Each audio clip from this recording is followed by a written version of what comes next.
झाडं लावायचं टार्गेट दिले, पण त्यासाठी पुरेशी रोपच नाहीत.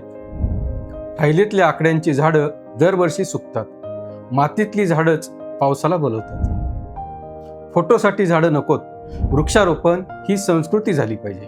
अन्यथा पावसाळे येतील आणि जातील, झाडं फाईलीतच राहतील. फोटोसाठी झाडे, फाईलीसाठी आकडे, आकड्यांमधलं वृक्षारोपण जमिनीवर कधी?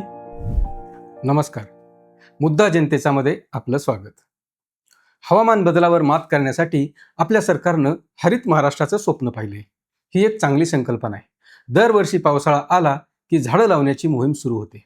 अर्थात हा सगळा सरकारी खाक्या, त्यामुळं टार्गेट दिल्याशिवाय यंत्रणा हलत नाही. त्यानुसार विविध विभागांना त्यासाठीचं टार्गेट दिलं जातं. आकडेवारी जाहीर होते, त्यानुसार काम केल्याचे आकडेही जाहीर होतात. वृक्षारोपण करतानाचे फोटो येतात. कागदावर जी पूर्तता करावी लागते ती केली जाते. प्रत्यक्षात मात्र किती झाडं लावली आणि त्यातील किती जगली या प्रश्नाचं नेमकं उत्तर मिळतच नाही. पुन्हा पुढच्या वर्षीची मोहीम सुरू होते. गेल्या अनेक वर्षांपासून असंच सुरू असल्याचं दिसतं. यावर्षी आता पावसाळा निम्मा संपत आलाय. अर्थात यावर्षी पाऊसच उशिरा आला. अहिल्यानगर जिल्ह्यासाठी यावर्षी 22 लाख झाडं लावण्याचं टार्गेट देण्यात आलंय, पण प्रत्यक्षात फक्त 2 लाख रोपं उपलब्ध आहेत. त्यामुळं टार्गेट पूर्ण करायचं ठरलं तरी ते कसं होणार हा प्रश्न आहे. दरवर्षी असंच चित्र असतं. पावसाळा आला की पत्रक निघतं. जिल्हाधिकारी कार्यालयाला 90,000, जिल्हा परिषदेला 2 लाख, कृषी विभागाला 2.5 लाख असं वाटप होतं आणि मग ऑगस्टमध्ये धावपळ सुरू होते. ही मोहीम नवीन नाही, आकडे नवीन आहेत. आपल्या राज्याने यापूर्वी मोठी स्वप्न पाहिली आहेत. 2017 मध्ये 4 कोटी, 2018 मध्ये 13 कोटी, 2019 मध्ये 33 कोटी असे मिळून 50 कोटी वृक्ष लागवडीची मोहीम राबवली. आता सरकारनं त्याच्या पुढचं पाऊल टाकलंय. राज्याचं वनाच्छादन सध्या केवळ 21.25% आहे. राष्ट्रीय धोरणानुसार ते 33% असायला हवं. हे अंतर भरून काढण्यासाठी 2047 पर्यंत 300 कोटी झाडं लावण्याचं टार्गेट आहे. त्यासाठी हरित महाराष्ट्र आयोग स्थापन करण्याचा निर्णय मंत्रिमंडळानं एप्रिल 2026 मध्ये घेतलाय. पहिल्याच वर्षी 10 ते 20 कोटी रोपं लावण्याचं ठरलंय. पण प्रश्न असा आहे की गेल्या वेळी लावलेल्या 50 कोटी झाडांचं काय झालं? त्यातील किती जगली? किती ठिकाणी पुन्हा लागवड करावी लागत आहे? असं असेल तर 300 कोटीचा आकडा कसा गाठणार? या मोहिमेत नेमक्या अडचणी काय आहेत? मुख्य म्हणजे अनेक ठिकाणी टार्गेटच्या प्रमाणात रोपच नाहीत. जी आहेत ती लावण्यायोग्य नाहीत. कारण नव्या नियमाप्रमाणे रोप 18 महिन्यांचं 1.5 ते 2 फूट वाढलेलं आणि स्थानिक प्रजातीचं असावं लागतं. पण सामाजिक वनीकरणाकडं अहिल्यानगरसाठी फक्त 2 लाख रोपं आहेत. जिल्ह्यात गेल्या वर्षी ही रोपं कमीच होती, तेव्हा उरलेली बाजारातून विकत आणावी लागली होती. रोपवाटिकांची संख्या, मनुष्यबळ आणि पाण्याची सोय नसल्यानं दरवर्षी अशीच परिस्थिती पाहायला मिळते. झाडं लावणं सोपं आहे, जगवणं कठीण असतं. सरकारी फाईलमध्ये झाडं जगण्याचं प्रमाण 70 ते 80% दाखवलं जातं. प्रत्यक्षात चित्र वेगळंच असतं. नाशिक पुणे महामार्गावर संगमनेर तालुक्यात मोठी झाडं तोडावी लागली होती. त्या बदल्यात नवीन झाडं लावण्याची अट होती. तशी झाडं लावल्याचा दावा यंत्रणेनं केला. मात्र सामाजिक कार्यकर्त्यांनी यातील सत्य समोर आणलंय. त्यावरील न्यायिक आणि प्रशासकीय लढाई सुरूच आहे. मुंबईतील आरे जंगलात तोडलेल्या झाडांची भरपाई म्हणून 20,000 झाडं लावायला सांगितली होती. त्याची पाहणी केली तेव्हा फक्त 50% झाडं जिवंत आढळली. मुंबई महापालिकेनं 2018 ते 2020 मध्ये प्रत्यारोपित केलेल्या झाडांपैकी फक्त 54% झाडं जगली. नवी मुंबई महापालिकेनं 2016 ते 2024 मध्ये कोट्यावधी रुपये खर्च केले, पण माहिती अधिकारात विचारलं असता त्यांच्याकडे झाडं जगली की नाही याचा डेटाच नसल्याचं उत्तर मिळालं. नागपूरमध्ये तर कचऱ्याच्या ढिगाऱ्यात झाडं लावल्याचं उघड झालं. ही वृक्ष लागवड फक्त औपचारिकता आहे का, असा प्रश्न निर्माण होतो.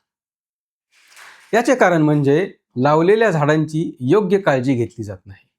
1 वर्षाची देखभाल करारात असते, पुढे पाणी नाही, जनावरांपासून संरक्षण नाही अशी स्थिती होते आणि लावलेली झाडं नष्ट होतात. अधिकारी कर्मचारी यांची मानसिकता याला कारण आहे. आपल्याकडं वृक्षारोपण हे वन विभागाचं काम मानलं जातं. बाकीच्यांसाठी ते बळजबरीचं टार्गेट वाटतं. पावसाळा सुरू झाला की मग वन विभागाकडून इतर विभागांना रोपं दिली जातात. शिक्षण, महसूल, कृषी या विभागांकडं मनुष्यबळ नाही. त्यामुळं आहे त्या जागेत, रस्त्याच्या कडेला, कार्यालयाच्या कोपऱ्यात खड्डा खणून फोटो काढला जातो आणि पोर्टलवर अपलोड केला जातो. खरी स्पर्धा असते ती कोणी जास्त नोंद केली. त्यामुळं झाडं खरंच लावली की फक्त कागदावरच दाखवली अशी शंका लोकांना येते. आपल्याकडे वृक्षारोपण मोहिमेत अनेक शास्त्रीय चुकाई होतात. घाईत विदेशी आणि शोभेची झाडं, गुलमोहर, सप्तपर्णी लावली जातात. गवताळ कुरणं, पाणथळ जागा, नदीकाठ यांचा विचार न करता सगळीकडं एकच पद्धत वापरली जाते. एकाच प्रकारची झाडं लावली जातात. त्यामुळं जैवविविधता वाढण्याऐवजी उलट नुकसानच होतं. नगर पाथर्डी रस्त्यावरील डोंगर परिसरात अशीच समस्या निर्माण झाली आहे. तिथं कुठून तरी विदेशी जातीच्या झाडांची बीजं आली आणि ही झाडं एवढी फोफावली आहेत की ती इतर झाडांना जगू देत नाहीत. शिवाय त्यांचा काहीही उपयोग नाही. त्यामुळं निसर्गप्रेमींनी ती झाडं काढून टाकण्याची मोहीम हाती घेतली होती. मग यावर उपाय काय? नव्या 300 कोटी झाडं लावण्याच्या मोहिमेत सरकारनं मान्य केलंय की आता फक्त लागवड नाही तर 5 वर्षापर्यंत 60% पेक्षा जास्त झाडं जगवण्यावर भर दिला जाणार आहे. याची खरोखर अंमलबजावणी झाली तर मात्र चित्र वेगळं दिसेल. प्रत्येक तालुक्यात 10 ते 15 शेतकऱ्यांना, बचत गटांना देशी झाडांचा म्हणजे वड, पिंपळ, जांभूळ, चिंच, बाभूळ, कडुनिंब, आंबा यांच्या रोपवाटिका दिल्या पाहिजेत. 18 महिने आधीच त्यांच्याकडे यासाठी नोंदणी करून काम द्यावं. त्यामुळं रोपं तयार होतील. एक झाड लावायला 50 रुपये तर जगवायला 3 वर्षांसाठी 300 रुपये लागतात. पाणी, कुंपण आणि देखभाल करणाऱ्या व्यक्तीला मानधन याच बजेटमध्ये हवं. गुजरातमध्ये जसं कंपन्यांशी 3 वर्ष देखभालीचा करार केला जातो तसं महाराष्ट्रातही करता येऊ शकतं. लावलेल्या प्रत्येक झाडाचं जिओ टॅगिंग करणं, दर 6 महिन्यांनी ड्रोन फोटो काढून त्याची स्थिती जाणून घेणं, हा डेटा जनतेसाठी खुला ठेवणं असेही उपाय आहेत. प्रत्येक विद्यार्थ्याला एक झाड दत्तक द्यावं, ते सांभाळल्याचं प्रमाणपत्र द्यावं. शेतकऱ्यांसाठी कृषी वनीकरणातून प्रबोधन मोहीम राबवणं, बांधावरची झाडं ही त्यांची गुंतवणूक आहे हे पटवून दिलं पाहिजे.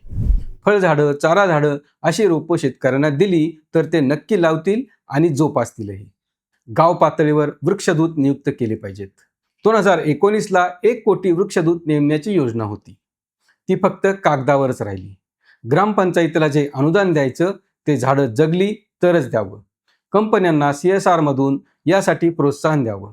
गृहनिर्माण संस्थांसाठी नवीन लेआउटमध्ये 3 वर्ष झाड जगवलं तरच बांधकाम पूर्णत्वाचं प्रमाणपत्र द्यावं. असा नियमही करता येईल. अहिल्यानगर सारख्या जिल्ह्यात तर ही गरज जास्त आहे. इथं मोठे इव्हेंट करण्यापेक्षा पाझर तलावाच्या काठावर, ओढ्याच्या काठावर, शाळेच्या पटांगणात कमी पण चांगली झाडं लावता येतील. तीच 3 वर्ष सांभाळली तरच 22 लाखांचा आकडा जमिनीवर दिसेल. झाडं लावणं हा कार्यक्रम नाही, ती संस्कृती आहे. आकड्यांची झाडं दरवर्षी सुकतात, मातीतली झाडं पावसाला बोलवतात हे पक्क लक्षात घेतलं पाहिजे. हा व्हिडिओ आपल्याला कसा वाटला यावर आपलं मत काय आहे आम्हाला कॉमेंट करून जरूर कळवा. अशाच महत्त्वपूर्ण माहितीसाठी आपल्याला भेडसावत असलेल्या मुद्द्यांवरील चर्चा ऐकण्यासाठी पाहत रहा मुद्दा जनतेचा, फक्त आय लव्ह नगरवर.